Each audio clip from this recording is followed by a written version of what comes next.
So today we're going to talk about light, and specifically how light behaves as a wave. Now, have you ever wondered why we get a rainbow pattern on a CD?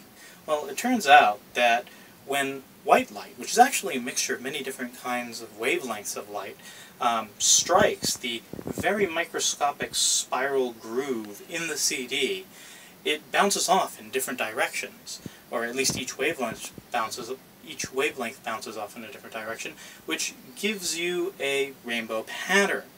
Now, what's interesting about that is that ever since James Clerk Maxwell demonstrated with his equations that light is in fact a wave, we've been able to use light as a wave to figure out things about the world around us. Now, it turns out that if you pass light through two very narrow slits, the waves coming from either slit will interfere with each other.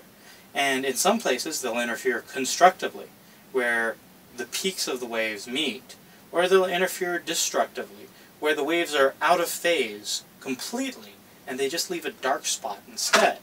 So this is what's called diffraction. Now, if we take the reflective surface off of a CD, it turns out that we can actually shine a laser through it. And the laser will actually show us what kind of distance in between the microscopic grooves we have. Now, shining a laser through a DVD gives us an interference pattern that's actually wider than the distance that we get with a DVD or with a CD. And it turns out that that has to do with the fact that the spaces in between the grooves and tracks in a DVD are actually smaller, because you're packing more data into a smaller space. Now, if you keep that in mind, what does that say about something like a polarizing filter? Polarizing filters actually have long chains of carbon molecules that either go side to side or top to bottom in rows. And so basically they leave slits, and as waves of different orientations pass through the slits, only one orientation of light can pass through successfully. So what does that tell you about what shining a light through a polarizing filter will do to it? Since obviously with a CD you get diffraction, let's see what happens. Well, I'm not seeing any diffraction.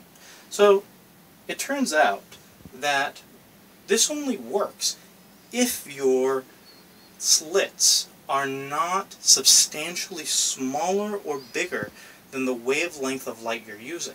And when you're on the atomic level, you're talking about something that is 1/50th the length of the wavelength of this green laser, which is about 532 nanometers.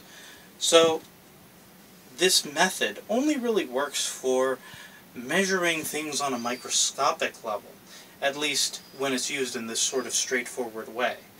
Now, that concludes our little discussion about light.